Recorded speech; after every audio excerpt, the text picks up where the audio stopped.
તમે યાદ રાખીને બોલવાનું ન હોય અને આ વિવેક તમને અંદરથી કંઈક થયો હોય અને તમને કહેવામાં આવે કે મને એકદમ છેલ્લું ચોખ્ખું સત્ય કહો તો શું કહો? નકરો પ્રકાશ છે ને બીજું કાંઈ નથી, એ પરમ શાંતિ છે. નકરો પ્રકાશ છે, બીજું કાંઈ નથી, પરમ શાંતિ છે.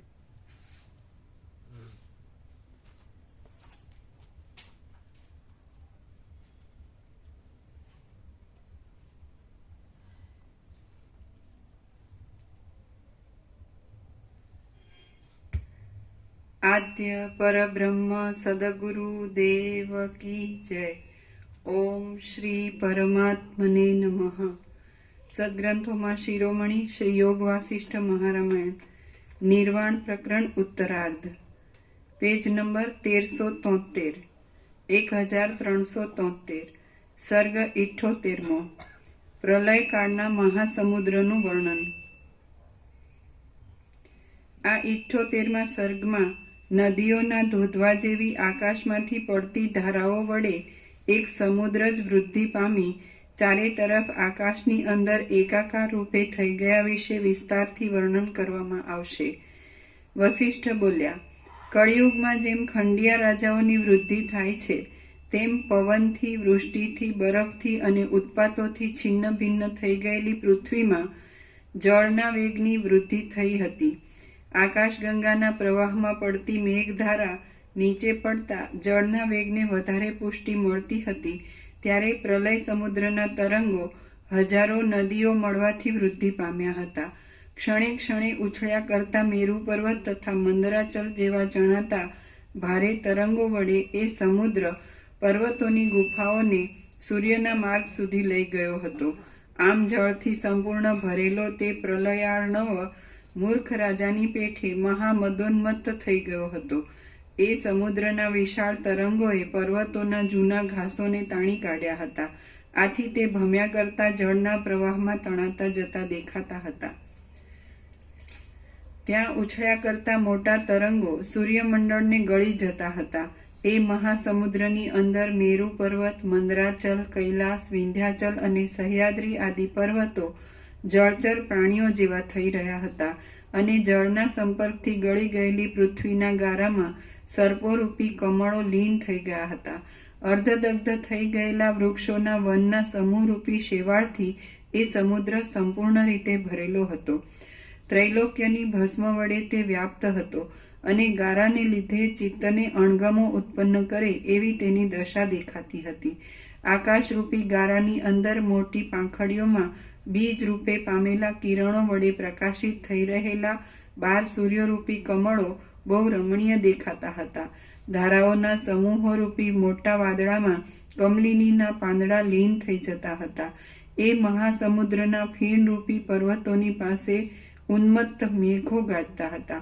પવનના ઝપાટાથી ભમ્યા કરતા ઇન્દ્ર, વાયુ, સૂર્ય, ચંદ્ર આદિના નગરો સમુદ્રના જળથી પુરાઈ ગયા હતા. આથી દેવ, દાનવ અને માનવના મહાઉગ્ર સમૂહો લાકડાની પેઠે તણાતા હતા.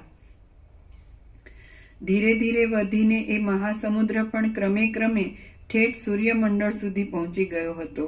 ઉપર તર્યા કરતા અને ઉચ્ચ સ્વરથી ગર્જના કરનારા વરસાદની વૃષ્ટિથી પરપોટાઓ ઉત્પન્ન થયા હતા અને તે સાથે જ મોટા પર્વતો પ્રવાહમાં વહ્યા જતા હતા. આથી પરપોટાના જ કૃત્રિમ પર્વતો છે કે ખરેખરા મોટા પાર્થિવ પર્વતો છે એમ સંદેહ રહેતો હતો. ભમી ભમીને થાકી ગયેલા વરસાદો મહાસમુદ્રના ભમ્યા કરતા પરપોટા ઉપર વિશ્રામ લેતા હતા. એ સમુદ્ર વરસાદના વાદળાવાળા અને મુખરૂપી આધાર વિનાના પરપોટાઓ રૂપી ખુલ્લા નેત્રોથી જાણે બીજા મેઘને તાકી તાકીને જોતો હોય એવું જણાતું હતું. મોટા પ્રવાહ રૂપે વહેતા જળના સમૂહના ઘોંઘાટથી આખું આકાશ ગાજી રહ્યું હતું અને જાણે તે એક જ ધોરી પ્રવાહમાં આકાશ સહિત કુલાચલ પર્વતો પણ ડૂબી ગયા હતા. પ્રચંડ પવનના ઝપાટાથી પૂર્વે કદી પણ ન ભરાયેલો જળનો સમૂહ કુલાચલ પર્વતોમાં ભરાઈ ગયો હતો.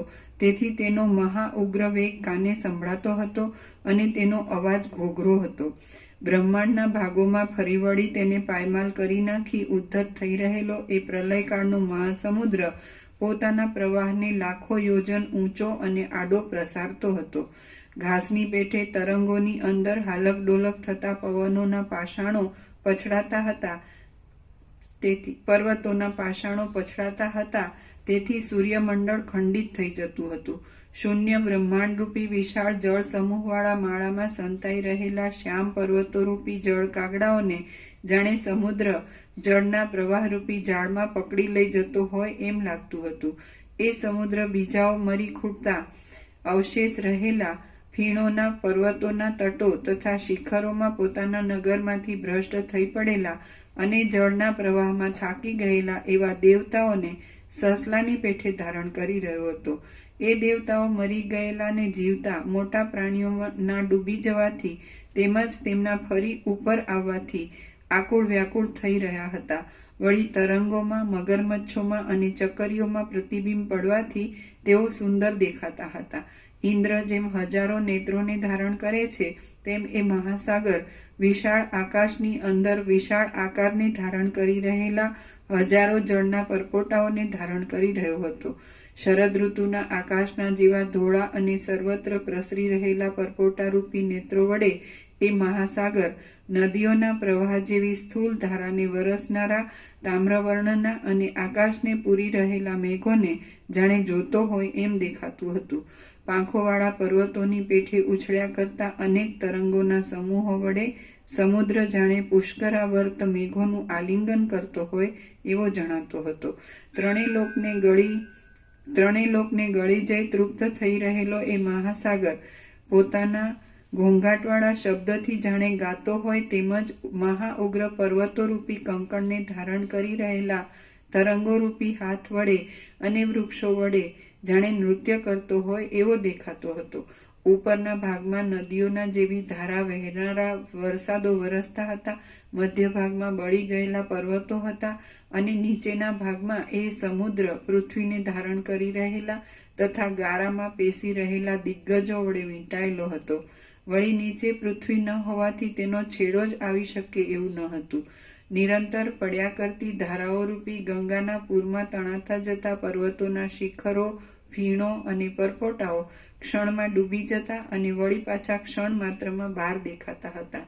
સમુદ્રમાં તણાતો જતો સ્વર્ગલોકનો ભાગ નાશ થવાની તૈયારીમાં આવી ગયો હતો.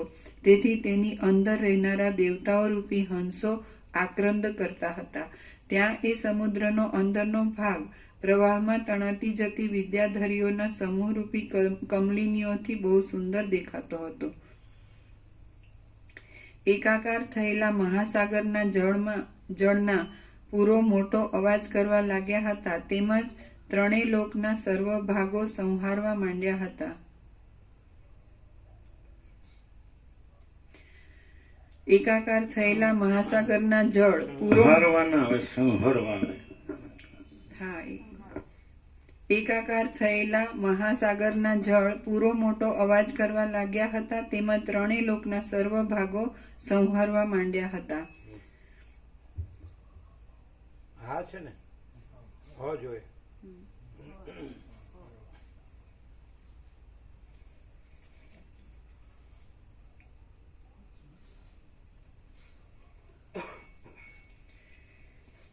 જ્યારે એ જળનો મોટો પ્રવાહ વહેતો હતો ત્યારે તેના સપાટામાંથી કોઈ બચાવી શકે તેમ ન હતું અને તરંગો વડે નહીં તણાયેલો પણ કોઈ ન હતો.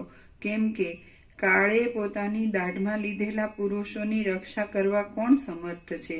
ત્યારે આકાશ પણ ન હતું, દિશાઓનો અંત પણ ન હતો, નીચે કે ઉપર પણ કશું ન હતું, કોઈ પ્રાણી નહોતું કે કોઈ સૃષ્ટિ પણ ન હતી. માત્ર એક જળ જ ચારે તરફ ભરપૂર દેખાતું હતું. શ્રી યોગ વાસિષ્ઠ મહારામાયણમાં નિર્વાણ પ્રકરણના ઉત્તરાર્ધનો એકાર્ણવ વર્ણન નામનો સર્ગ 78મો સમાપ્ત. સર્ગ 79મો. બ્રહ્માનું નિર્વાણ તથા જ્ઞાન થતા સર્વનો બાદ. આ 79મા સર્ગમાં ઋષિઓ અને દેવતાઓ સહિત બ્રહ્માનું નિર્વાણ થયા વિશે કહેવામાં આવશે અને જાગી જતા જેમ સ્વપ્નનો બાદ થઈ જાય તેમ જ્ઞાન થતા સર્વનો બાદ થયા વિશે પણ વર્ણન આવશે. વશિષ્ઠ જાગી જતા જેમ સ્વપ્નનો બાદ થઈ જાય તેમ જ્ઞાન થતા સર્વનો બાદ થયા વિશે પણ વર્ણન કરવામાં આવ્યું. વશિષ્ઠ બોલ્યા, પછી જેમ પ્રાતઃકાળમાં સૂર્યનારાયણ પોતાની પ્રભાને પ્રસારે છે તેમ મેં આકાશમાં બેઠા બેઠા મારી દ્રષ્ટિને મહાપ્રકાશવાળા બ્રહ્મલોક તરફ પ્રસારી. મેં આમ જોયું તો પાષાણની બનાવેલી પૂતળીની પેઠે સમાધિમાં સ્થિર થઈ બેઠેલા બ્રહ્મા મારા જોવામાં આવ્યા. વળી તેમની પાસે તેમનો મુખ્ય બ્રહ્મલોકમાં રહેનાર જીવનમુક્ત પુરુષ રૂપી પરિવાર બેઠો હતો. ત્યાં દેવતાઓનો સમૂહ અને શુદ્ધ ચિત્તવાળા ઋષિઓનો સમૂહ પણ હતો. શુક્ર, બૃહસ્પતિ, ઇન્દ્ર, કુબેર, યમ, ચંદ્રમા, વરુણ અને અગ્નિ એ સર્વ ત્યાં બેઠા હતા. વળી બીજા પણ દેવર્ષિઓ તથા દેવતાઓના, ગંધર્વોના, સિદ્ધોના અને સાધ્ય દેવતાઓના નિયંતાઓ, સ્વામીઓ ત્યાં હતા. એ સર્વ જાણે ચિત્રમાં આલેખેલા હોય તેમ પદ્માસનવાળી ધ્યાનમાં પરાયણ થઈ રહ્યા હતા અને જાણે સાવ નિર્જીવ હોય તેવા જણાતા હતા. પછી 12 સૂર્યો પણ તે જ પ્રદેશમાં આવ્યા અને પદ્માસનવાળી બ્રહ્મા, ઇન્દ્ર વગેરેની પેઠે સમાધિમાં બેસી ગયા. હવે એક મુહૂર્ત માત્ર ગયા બાદ જેમ જાગી ગયેલો પુરુષ સ્વપ્નમાં પોતાની પાસે ઉભેલા બીજા પુરુષને સ્વપ્નમાંથી ઉઠતા પોતાની પાસે જોવા માંડે તેમ હું બ્રહ્માને જોવા લાગ્યો. તો હવે એક મુહૂર્ત માત્ર ગયા બાદ જેમ જાગી ગયેલો પુરુષ સ્વપ્નમાં પોતાની પાસે ઉભેલા બીજા પુરુષને સ્વપ્નમાંથી ઉઠતા પોતાની પાસે જોવા માંડે તેમ હું બ્રહ્માને જોવા લાગ્યો. તો જેમ જાગી ગયેલા પુરુષને પોતાની પાસે સ્વપ્નમાં ખડું થઈ રહેલું સ્વપ્નનગર જાગ્યા પછી દેખાતું નથી અને મહાન પુરુષોમાં જેમ વાસના દેખાતી નથી તેમ બ્રહ્મલોકનો એ સર્વ ઠાઠ મારા જોવામાં આવ્યો નહીં. જેમ પૃથ્વીમાં અચાનક આવી પડેલા કોઈ કઠિન ઉત્પાત વડે નાશ પામી ગયેલું નગર અરણ્યના જેવું શૂન્ય જણાય છે તેમ બ્રહ્માના સંકલ્પ માત્રથી ખડો થઈ રહેલો બ્રહ્મલોક સાવ અરણ્યની પેઠે શૂન્ય જણાવા લાગ્યો. ઋષિઓ, મુનિઓ, દેવતાઓ, વેદો અને વિદ્યાધર આદિ બ્રહ્મલોકના સર્વ રહેવાસીઓ પણ નિર્વાણને લીધે શૂન્ય રૂપ જ જણાતા હતા, છતાં તેમનું પૂર્વરૂપ ક્યાંય પણ પ્રતીતિમાં આવતું ન હતું. પછી મેં આકાશમાં રહી સમાધિથી જોયું તો બ્રહ્માની પેઠે એ સર્વ નિર્વાણને પ્રાપ્ત થઈ ગયેલું મારા સમજવામાં આવ્યું. તેઓમાંથી વાસના લીન થઈ જવાથી અદ્રશ્ય થઈ ગયા હતા. જાગી ગયેલા પુરુષને સ્વપ્નમાં દેખાયેલ નગર જેમ જાગ્રત અવસ્થા આવતા પોતાના મૂળ અધિષ્ઠાનમાં પાછું લીન થઈ ગયેલું જણાય છે તેમ તેઓ તેમના મૂળ સ્વરૂપમાં લીન થઈ ગયા હતા. આ દેહ વાસ્તવિક દ્રષ્ટિએ જોઈએ તો ચિદાકાશ રૂપ જ છે, માત્ર વાસના વડે જ તે પ્રસિદ્ધ રીતે સ્થૂળ આકારવાળો દેખાય છે. આ દેહ વાસ્તવિક દ્રષ્ટિએ જોઈએ તો ચિદાકાશ રૂપ જ છે, માત્ર વાસના વડે જ તે પ્રસિદ્ધ રીતે સ્થૂળ આકારવાળો દેખાય છે. વાસનાનો ક્ષય થઈ જતા જેમ જાગી ગયેલા પુરુષને સ્વપ્નના પદાર્થો નથી દેખાતા તેમ એ સ્થૂળ આકારવાળો દેહ સત્ય રૂપે દેખાતો નથી. સ્વપ્નની અંદર પોતાનો દેહ અંતરિક્ષમાં ગમન કરનારો જોવામાં આવે છે, પણ જાગી જતા અને વાસનાની શાંતિ થતા એ કશું પણ પછી દેખાતું નથી. તે જ પ્રમાણે જાગ્રત અવસ્થામાં પણ વાસનાનો ક્ષય થતા સ્થૂળ શરીર કે સૂક્ષ્મ શરીર એકે દેખાતું નથી. આ બાબતમાં દ્રષ્ટાંત રૂપે સ્વપ્નનો અનુભવ પ્રસિદ્ધ છે. ઠેઠ બાળક સુધી આ વાત પ્રસિદ્ધ છે અને પ્રસિદ્ધપણે અનુભવમાં આવે તથા સાંભળવામાં તેમજ સ્મરણમાં આવે એવી છે. જે શઠ પુરુષ પોતાના અનુભવની વાતને પણ કબૂલ ન કરે તે આ પારમાર્થિક ઉપદેશની બાબતમાં ત્યાગ કરવા યોગ્ય છે. કેમ કે જે જાગતા છતાં ઢોંગથી સૂઈ ગયા જેવો થઈ રહ્યો હોય તેને કોણ જગાડી શકે? વાસનાને કારણરૂપ ન માનીએ તો જેમ દેહના કારણથી અનુભવમાં આવતું સ્વપ્ન દેહનો અભાવ થતાં પછી જોવામાં આવતું નથી, તેમ તે દેહનો અભાવ થતાં દેહના સંયોગથી દેખાતો આ પ્રપંચ પણ પછી નથી એમ માનવામાં આવે. આમ હોય તો દેહથી રહિત થયેલાને પરલોક મળવાની વાત પણ સંભવતી નથી અને નાસ્તિકતા જ કેવળ આવી ઊભી રહે છે. જો એ પરલોકના અભાવની વાત સંભવતી હોત તો પ્રલયમાં સર્વ સમષ્ટિ શરીરનો ક્ષય થયા પછી આ સૃષ્ટિ પાછી ઉત્પન્ન થાત નહીં. છતાં તે તો ઘટમાળ પ્રમાણે સદાકાળ થતી રહે છે. જે પદાર્થ અવયવવાળો છે તેના અવયવોનો વિભાગ થવારૂપી ક્ષય અવશ્યંભાવી જ છે, તો ન કદાચિત નિદ્રશમ જગત એ સાંખ્ય મત પણ કાયમ રહી શકતો નથી. પૃથ્વી આદિ 4 ભૂતો જ પરસ્પર મળી જઈને જરાયુજ આદિ દેહના આકારે અને ઘટપટ આદિના આકારે પરિણામ પામે છે, તેને જગત કહે છે. તે જગત પરમાણુ રૂપે નિત્ય હોવાથી તેનો નાશ નથી. દેહના આકારે પરિણામ પામેલા પૃથ્વી આદિ 4 ભૂતોમાં ચૈતન્ય તો એક મદ શક્તિની પેઠે એની મેળે ઉત્પન્ન થાય છે. મદ શક્તિની નીચે ટાંચ છે. મદિરા બનાવવાના પદાર્થમાં કાળે કરીને તેનો બરાબર ઓઢ થાય છે, એટલે એક જાતની મદ શક્તિ ઉત્પન્ન થાય છે. આવા ચાર્વાક મતનું અવલંબન કરી કાંઈ કહેવામાં આવે તો સર્વનો 4 પ્રકારનો પ્રલય માનનારા પુરાણોનું, ઇતિહાસોનું, વેદોનું અને સ્મૃતિ આદિનું વ્યર્થપણું સિદ્ધ થાય છે. હે મહાબુદ્ધિશાળી રામચંદ્રજી, સાવ નિર્દોષ એવા વેદ, પુરાણ, ઇતિહાસ આદિને જો કદાચિત એ ચાર્વાક મતવાળાઓ પ્રલય, ધર્મ, અધર્મ ઇત્યાદિના નિર્ણયની બાબતમાં અપ્રમાણરૂપ ગણે તો લોભ, દ્વેષ, વિષયાભિલાષ વગેરે અસંખ્ય દોષો વડે દૂષિત અને આ વાંજણી સ્ત્રીએ સેંકડો પુત્ર જણ્યા છે એ વાક્યના જેવા સાવ મિથ્યા એવા એ ચાર્વાકના વાક્યને કેમ પ્રમાણરૂપ ગણી શકાય? વળી જગતનો ઉચ્છેદ થઈ જવાના હેતુથી પણ એ ચાર્વાક મત આદર આપવા યોગ્ય નથી. હે પ્રિય રામચંદ્રજી, એ વાતને એક બાજુ રાખી હું તમને બીજું કહું તે સાંભળો. જીવને મદ શક્તિની પેઠે કૃત્રિમ ઉત્પન્ન થયેલો માનવામાં આવે તો પછી દેહનો નાશ થતાં તેનો પણ નાશ થઈ જવાથી દેશાંતરોમાં મરી ગયેલા મનુષ્યોનું પિશાચ આદિ દેહ રૂપે થવું, પોતાના દેહમાં આવવું અને બીજાના શરીરમાં પ્રવેશ કરવો વગેરે જે વાત જોવામાં આવે છે તે સિદ્ધ થતી નથી. કદાચિત ચાર્વાક તરફથી કહેવામાં આવે કે જ્યાં સુધી દેહ રહે છે ત્યાં સુધી હું પિશાચગ્રસ્ત છું એવી એક જાતની ભ્રાંતિ જ મનુષ્યના ચિત્તમાં પેસી જાય છે, તો તેના પોતાના જ મત પ્રમાણે પ્રત્યક્ષ સિવાય બીજા પ્રમાણ ન સ્વીકાર્યાથી તેના પોતાના વચનરૂપી પ્રમાણને પ્રમાણરૂપ જ ગણી શકાતું નથી. હવે જો કેટલીક યુક્તિઓથી 6 પ્રમાણો સિદ્ધ થવાને લીધે પ્રત્યક્ષ સિવાયના બીજા પણ પ્રમાણો સ્વીકારવામાં આવે તો પછી તેમના મત પ્રમાણે જ અનેક પ્રમાણોથી સિદ્ધ પિશાચ આદિ ભાવ સત્ય ઠરે છે અને શબ્દ આદિ પ્રમાણ માનતા પરલોક, સ્વર્ગ, નરક આદિ પણ નિર્દોષ શ્રુતિ આદિ પ્રમાણો વડે સિદ્ધ છે. તેથી તે શા માટે સત્ય ન હોય? જો કદાચિત પિશાચના અસ્તિત્વ વિશેના પ્રમાણને સત્યરૂપ ન માનવામાં આવે તો મદ શક્તિવાળા સુરા આદિ પદાર્થના માદકપણા વિશેના પ્રમાણને પણ સત્યરૂપ માની શકાય નહીં. જો કદાચિત તેને પણ સત્ય માનવામાં આવે તો પછી સ્વર્ગ, નરક આદિ પરલોકની સ્થિતિ પણ કેમ અસત્ય કહી શકાય? પિશાચ છે એમ કેટલાક પ્રમાણોથી સિદ્ધ થાય છે, તેથી તે સત્ય છે એમ કહીએ તો પછી મરી ગયા પછી પરલોક છે એ વાત અનુભવ બળથી અને શ્રુતિબળ આદિથી સિદ્ધ છે, તેમાં શા માટે સત્યતા ન માની શકાય?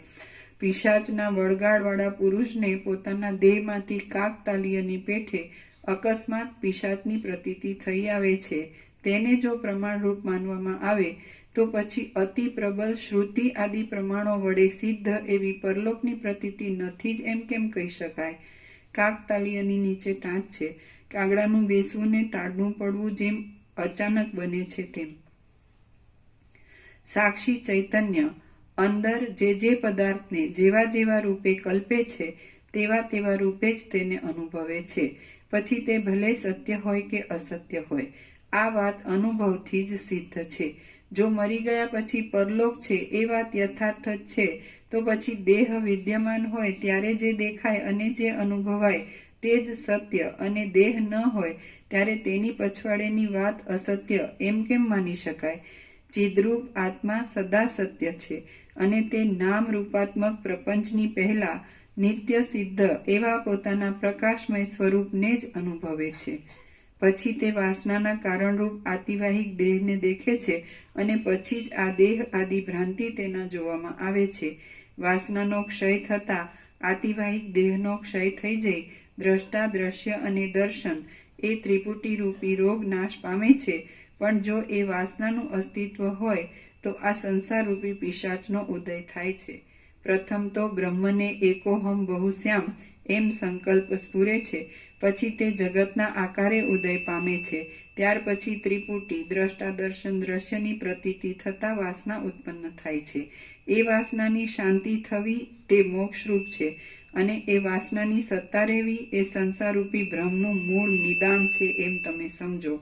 વસ્તુતઃ વિચાર કરીએ તો પરબ્રહ્મમાં અસંભવ હોવાને લીધે વાસના પ્રથમ ઉત્પન્ન જ થયેલી નથી, અને અધ્યારોપ દ્રષ્ટિથી તેને ઉત્પન્ન થયેલી માનવામાં આવે તો પણ તે જ્ઞાનનો ઉદય થતા સત્ય પરબ્રહ્મ રૂપ જ છે. પહેલો શબ્દ શું હતો? અધિષ્ઠાનથી. વસ્તુતઃ વિચાર કરીએ તો પરબ્રહ્મમાં અસંભવ હોવાને લીધે વાસના પ્રથમ ઉત્પન્ન જ થયેલી નથી, અને અધ્યારોપ દ્રષ્ટિથી તેને ઉત્પન્ન થયેલી માનવામાં આવે તો પણ તે જ્ઞાનનો ઉદય થતા સત્ય પરબ્રહ્મ રૂપ જ છે. એ શબ્દ હતો ભ્રમનું મૂળ નિદાન છે એમ સમજો. હે રામચંદ્રજી, આવી જાતનું જે જ્ઞાન થવું તેને જ વિદ્વાનો નિર્વાણ રૂપે સમજે છે, અને એ સંબંધમાં ખરું ન સમજાતા જે અજ્ઞાન રહ્યા કરે છે તે જ બંધરૂપ છે એમ તમે સમજો. પરમાત્મા એક જ્ઞાન ઘન રૂપે સર્વત્ર ભરપૂર છે, અને તે સવિકલ્પ નિર્વિકલ્પ રૂપે અનુભવમાં આવે છે. તે જ પોતાની મેળે અજ્ઞાન દશામાં બાર અનેક રૂપે સ્ફુરેલ દેખાય છે, અને જ્ઞાન દશામાં એ કશા રૂપે ન સ્ફુરતા સ્વસ્વરૂપમાં જ સ્થિત રહે છે. ચિદાત્માને અંતર્મુખ રાખવો એ વિવેકીઓની દ્રષ્ટિમાં એક સહજ વાત છે. તેમાં બંધની દ્રષ્ટિ કે મોક્ષની દ્રષ્ટિ કે તત્સંબંધી સાધન કે તેનો ક્લેશ ક્યાંથી હોય? ચિદાત્માને બહિર્મુખ કરવામાં આવે તો બંધન જ છે. તેને બહિર્મુખ ન થવા દેતા અંતર્મુખ કરી દઈ સ્વસ્વરૂપમાં જ સ્થિર રાખવામાં આવે તો તે પોતે જ પરમ મંગળમય મોક્ષ સ્વરૂપ છે. જગત સાવ મિથ્યા છે, અને તે ચિદાત્મા બહિર્મુખ થતા ખડું થઈ જઈ સત્યના જેવું ભાસે છે. જડતા વિનાની સુષુપ્તિના જેવી જ્ઞાનમય દશા જ મોક્ષરૂપ કહેવાય છે, અને તેમાં ત્રિપુટીની કલ્પના કરવામાં આવે છે તે જાગ્રતાવસ્થા બંધરૂપ છે એમ વિવેકીઓનું કહેવું છે. આમાંથી જે દશા તમને રૂચતી હોય તેમાં તમે સુખથી રહો. તમે વાસનાનો ક્ષય કરી નાખો, અને અનંત અનાદિ દ્વિત્વ એકત્વ આદિ સંખ્યાથી રહિત, શૂન્યતા રહિત અને સ્વચ્છ એક પરબ્રહ્મ રૂપ થઈને રહો. આમ તમે નિશંક અને બંધથી રહિત થાઓ, તથા આકાશના જેવા શુદ્ધ, નિર્વિકાર ને વિશાળ ચિત્તવાળા થાઓ. શ્રી યોગ વાસિષ્ઠ મહારામાયણમાં નિર્વાણ પ્રકરણના ઉત્તરાર્ધનો વાસના ભાવ પ્રતિપાદન નામનો સર્ગ 79મો સમાપ્ત. સર્ગ 80મો પ્રાકૃત પ્રલયનું વર્ણન. આ 80મા સર્ગમાં પ્રાકૃત પ્રલયના ક્રમ વિશે વર્ણન કરવામાં આવશે કે જે યોગી પુરુષોના અનુભવ વડે ગમ્ય છે. વસિષ્ઠ બોલ્યા, આમ ત્યાં આવેલા તે સર્વ બ્રહ્મલોકવાસીઓ વાટ વિનાના દીવાની પેઠે અદ્રશ્ય થઈ ગયા.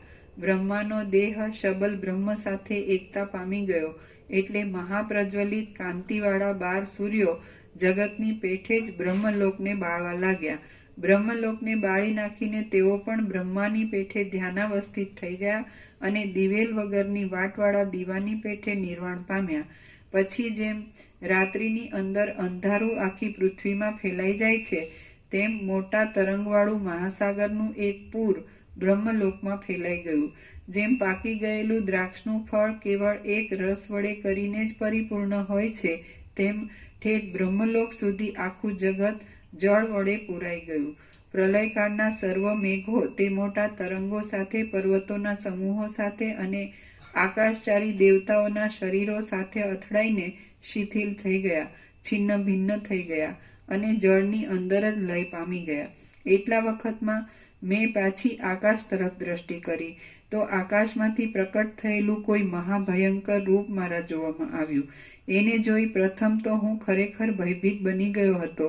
જાણે કોઈ પ્રલયકાળનું નવું જગત હોય એવો તેનો મહાવિશાળ આકાર દેખાતો હતો.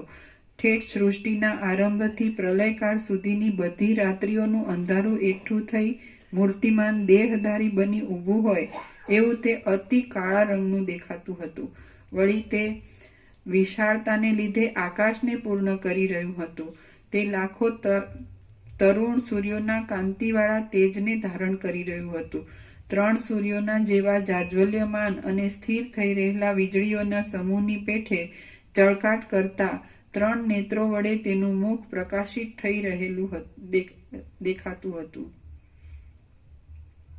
તેના દેહમાંથી અનેક જ્વાળાઓના સમૂહો બહાર પ્રસરતા હતા.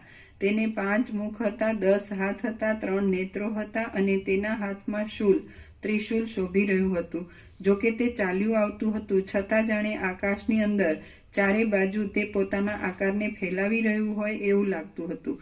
જાણે આકાશ જ તલવારના જેવા ઘનશ્યામ દેહને ધારણ કરી લઈ મૂર્તિમાન થઈ ગયું હોય એવું તે જણાતું હતું.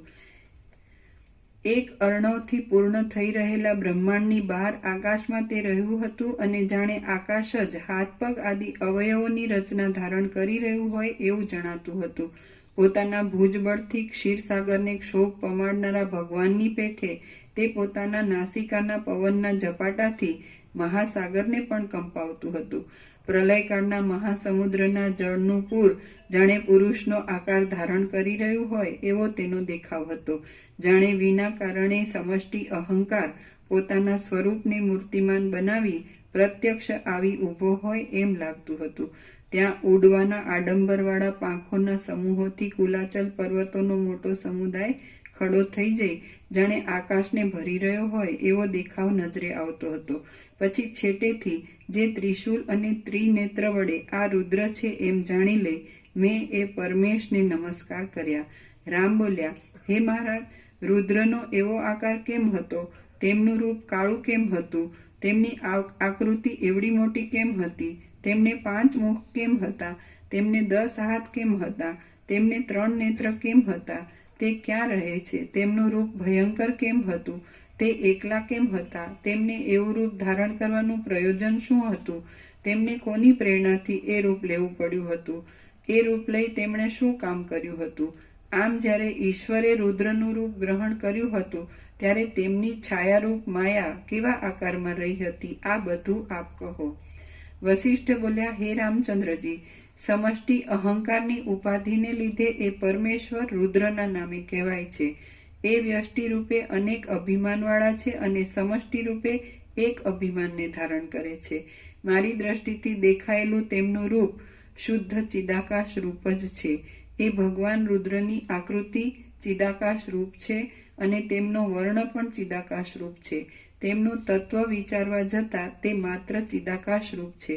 તેથી એ પ્રકાશમય રુદ્ર ચિદાકાશ રૂપ જ કહેવાય છે. એ રુદ્ર સર્વ પ્રાણીઓના આત્મારૂપ છે અને સર્વમાં વ્યાપીને રહ્યા છે. આથી તેમનો આકાર વિશાળ કહેવામાં આવ્યો છે.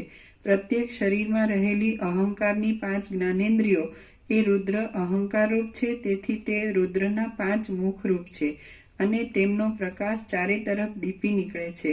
5 કર્મેન્દ્રિયો અને તેના 5 વિષયો એ રુદ્રની 10 ભુજા રૂપે કહેવાય છે.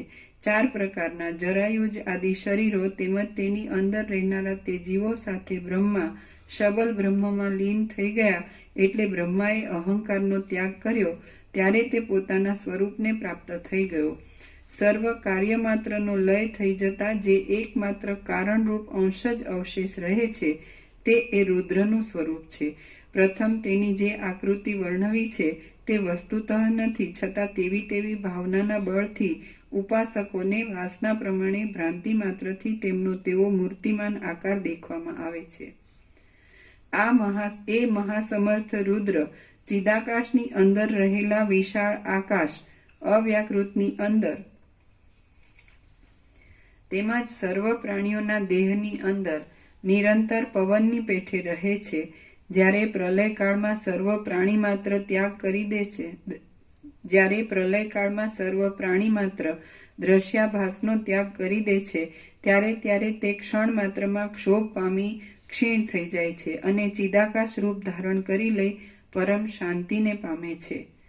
3 ગુણો, 3 કાળ, ચિત્ત, અહંકાર અને બુદ્ધિ એ ત્રિપુટી, પ્રણવના 3 વર્ણ અને 3 વેદ એ સર્વ રુદ્રના 3 નેત્ર રૂપ છે.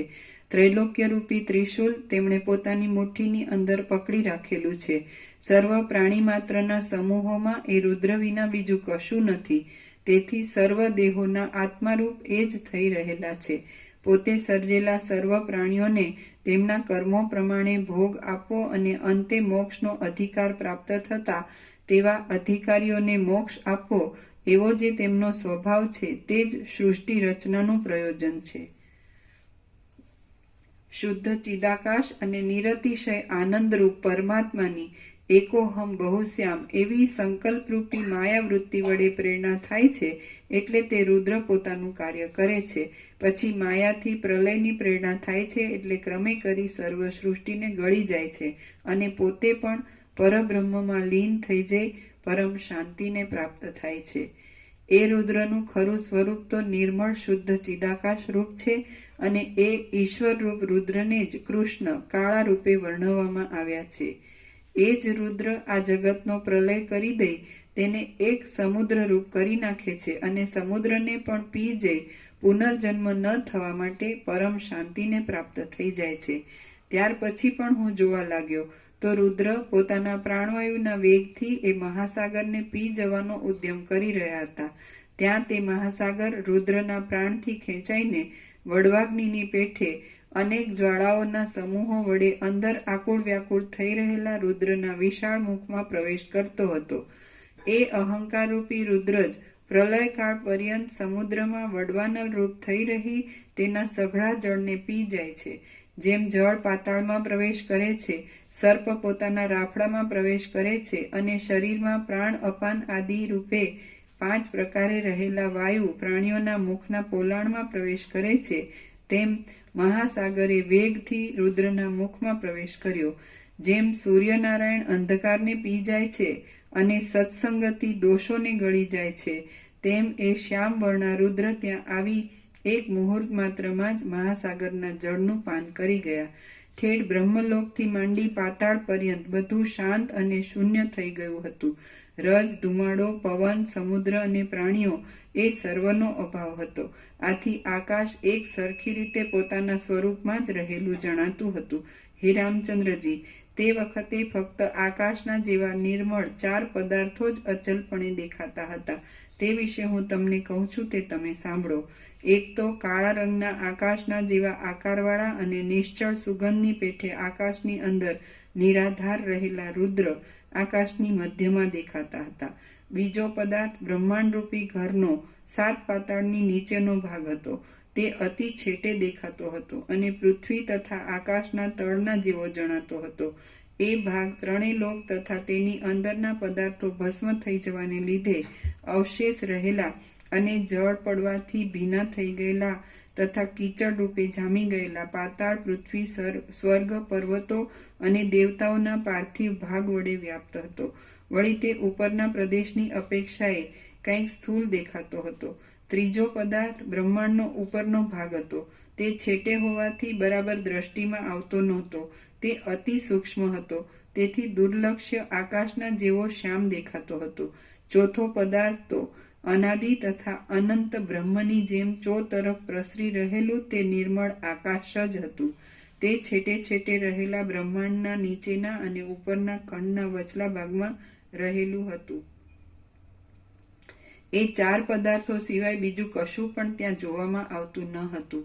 રામ બોલ્યા, હે મહારાજ, બ્રહ્મલોકની બહાર શું છે? તેને આવરણ કેટલા છે અને તે કેવી રીતે રહેલ છે? વશિષ્ઠ બોલ્યા, બ્રહ્માંડ ખંડની બહાર તેનાથી 10 ગણું જળ રહ્યું છે અને જળ અનંત એવા બ્રહ્માંડના બંને ઉપર નીચેના ખંડના સંધિમાં રહેલા અંદરના આકાશને છોડી દઈ માત્ર બહાર જ ફેલાઈ રહેલું છે. એ જળ પછી તેનાથી 10 ગણું તેજ રહેલું છે અને તે જ્વાળારૂપ છે.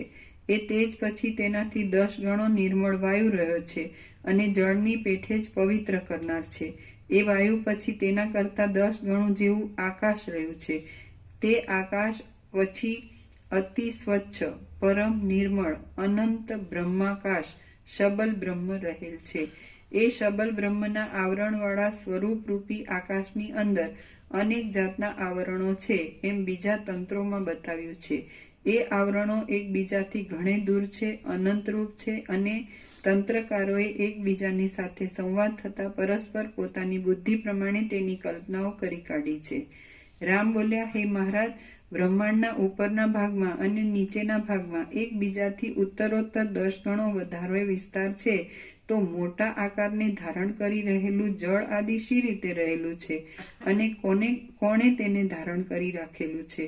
વશિષ્ઠ બોલ્યા, જેમ વાંદરીના બચ્ચા પોતાની માતાના પેટને વળગી રહે છે, તેમ પાર્થિવ પદાર્થોના આધારભૂત અને કમળના પત્ર જેવો બ્રહ્માંડ ખંડોનો જે પાર્થિવ ભાગ છે તેને આધારે જ બીજા બધા પદાર્થો રહેલા છે. બ્રહ્માંડરૂપી મોટા શરીરની અંદર જે પદાર્થો જેની નજીક રહેલા છે તેઓ તેમના પરસ્પર એકબીજાના આકર્ષણથી જ રહેલા છે. જેમ તરસ્યા મનુષ્ય જળ તરફ ખેંચાય છે તેમ તેઓ એકબીજા નજીકના પદાર્થો તરફ આકર્ષાય છે. એવી જ રીતે તૈજસ આદિ પદાર્થો પણ એ બ્રહ્માંડની અંદર પરસ્પર આકર્ષાઈ રહ્યા છે. જેમ હાથ પગ આદિ અવયવો પોતાની સ્થિતિને છોડતા નથી, તેમ એ સર્વ પદાર્થો પણ પોતપોતાની સ્થિતિને છોડતા નથી. રામ બોલ્યા, હે મહારાજ, બ્રહ્માંડના બંને ઉપરના ને નીચેના ખંડ શી રીતે રહ્યા છે? તેનો શો આધાર છે? શો આકાર છે? કોણે તેને ધારણ કરી રાખેલ છે? અને છેવટ તેનો નાશ કેવી રીતે થાય છે? વશિષ્ઠ બોલ્યા, આ વિશાળ જગત સ્વપ્નના નગરની પેઠે કોઈએ ધારણ નહીં કર્યા છતાં ધારણ કરાઈ રહ્યું છે. નાશ નહીં પામતા છતાં નાશ પામતું દેખાય છે અને નિરાકાર છતાં એ સાકાર અનુભવમાં આવે છે. એ જગતમાંથી શું નાશ પામે છે ને કોણ તેને ધારણ કરી રાખે છે એ કાંઈ પણ નથી. માત્ર જેવો જેવો ચિદાત્માનો દ્રઢ સંકલ્પ સ્ફુરે છે તેવું જ તે અનુભવમાં આવે છે. જેમ આકાશની અંદર મોવાળા મચ્છરા આદિ ભ્રાંતિથી જોવામાં આવે છે અને જેમ આકાશમાં શૂન્યપણું તથા પવનમાં ચલન શક્તિ દેખાય છે, તેમજ ચિદાકાશની અંદર અભિન્ન સત્તારૂપ જગત જોવામાં આવે છે. બ્રહ્માંડ નામનું જગતરૂપી ઘર અધિષ્ઠાન ચૈતન્યની અંદર સંકલ્પ નગરની પેઠે ખડું થઈ જઈ દેખાય છે. ચિદાકાશ પોતાના સ્વરૂપની અંદર જ રહેલું છે. તે નિરાકાર છે, છતાં પ્રત્યેક પદાર્થના રૂપે જાણે આકારવાળું થઈ રહ્યું હોય એમ દેખાય છે. ક્ષય થવાનો સંકલ્પ સ્ફુરતા તે રાત્રિ દિવસ ક્ષય પામતું દેખાય છે અને જવાનો અધ્યાસ બેસતા તે અહર્નિશ ગમન ધર્મવાળું જણાય છે. તે સ્થિર થઈ રહ્યું છે એવો દ્રઢ સંકલ્પ થતા તે રાત્રિ દિવસ સ્થિર થઈ રહેલું દેખાય છે અને ઉઠે છે એવી દ્રઢ ભાવના થતા તે ઉડતું માલુમ પડે છે. તે નાશ પામે છે તેવી ભાવના થતા મહાપ્રલય આદિ વડે તે નાશને પ્રાપ્ત થાય છે અને તે જન્મ પામે છે એવી સ્ફૂર્તિ દ્રઢ થતા સૌના મૂળ સ્વરૂપના આકારે તેનું સ્ફુરણ થઈ તે ઉત્પન્ન થાય છે.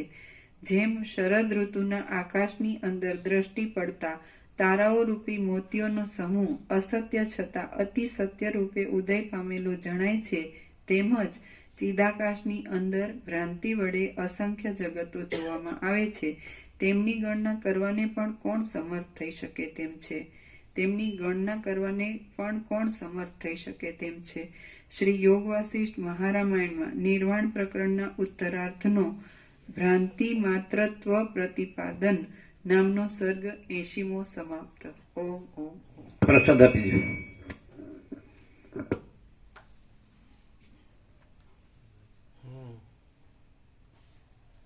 શું છે આજનો નિત્ય નૂતન પ્રકાશ?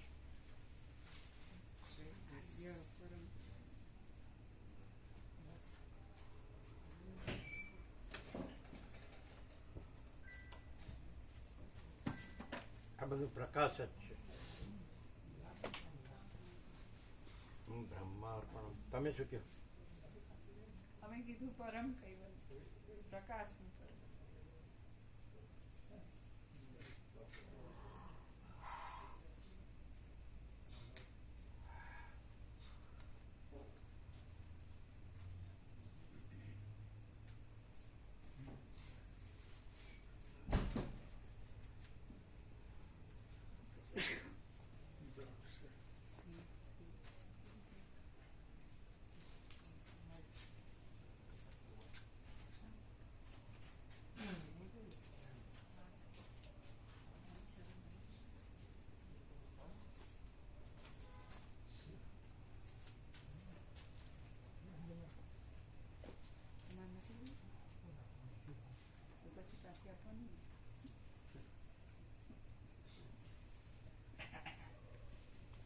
છે?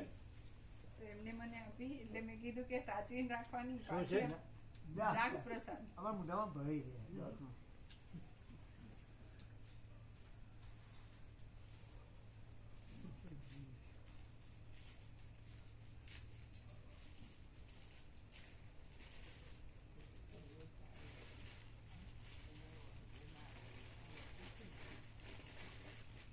કાંઈ પણ શંકા રાખ્યા વગર પ્રસાદ લઈ લો ને તો કાંઈ ન થાય. શંકા હોય ને એટલે બધું થાય.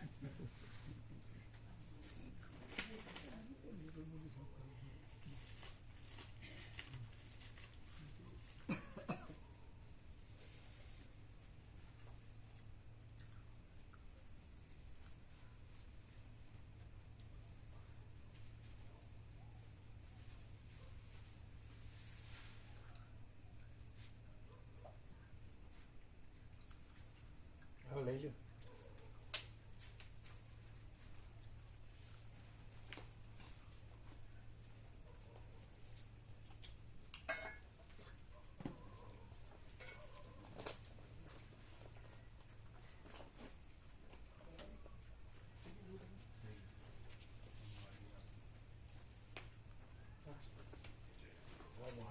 ઓમ ઓમ ઓમ. કેટલા જણની સેવા બાકી છે નર્મદા પરિક્રમા?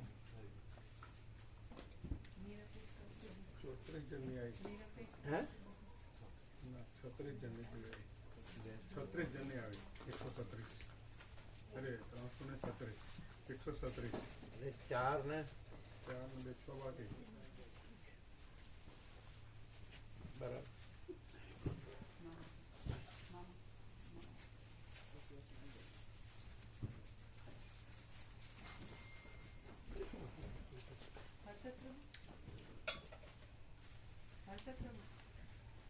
આવો બોધ ક્યાંય મળે નહીં દુનિયાની અંદરમાં.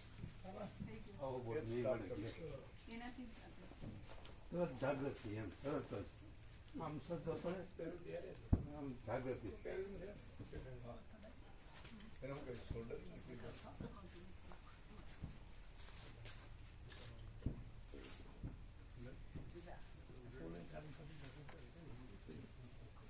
મટી ગયો? મટી ગયો. હવે તો તાપ તો નથી લાગતો. હવે તો શીતળતા થઈ ગઈ ને. કારણ કે બધું ઉપર પણ 2 સફેદાદ થઈ ગયા. આમ બાંધી દીધું પછી આમ એસી વધારે ચાલુ હોય છે. અમે તમારું આસન બહાર નાખ્યું, સાઈડમાં કરી દીધું આસન. કેમ? એસી વધારે પણ અમારે એસી ગમતું જ નથી પ્રભુ. હે? એસી નથી આપણને. બહુ કાળજી રાખવી હે? પડે. 2 ઋતુ હોય ને એમાં કાળજી રાખવી પડે, શરદી થઈ જાય. હા એવું એવું.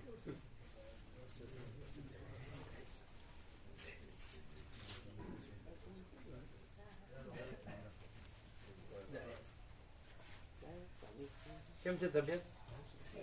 આનંદ મંગળ.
બધાને પ્રસાદ બાકી હશે નહીં? હા, 2-4 જણાએ લીધો. હા એ તો હમ. જેને જ્યારે લેવો હોય ત્યારે લે. હા.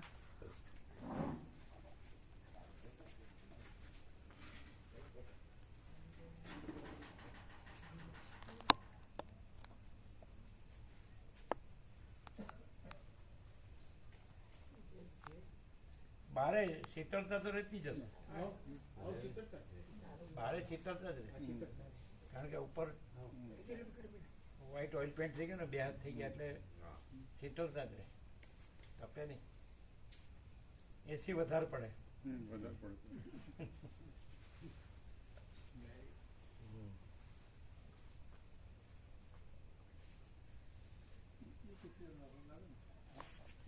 એક એસી રાખવાનું, કેટલું? એક રાખવાનું, વધારે પડતું એક રાખવાનું, ચાલુ એક જ રાખવાનું. નોર્મલ થઈ જાય.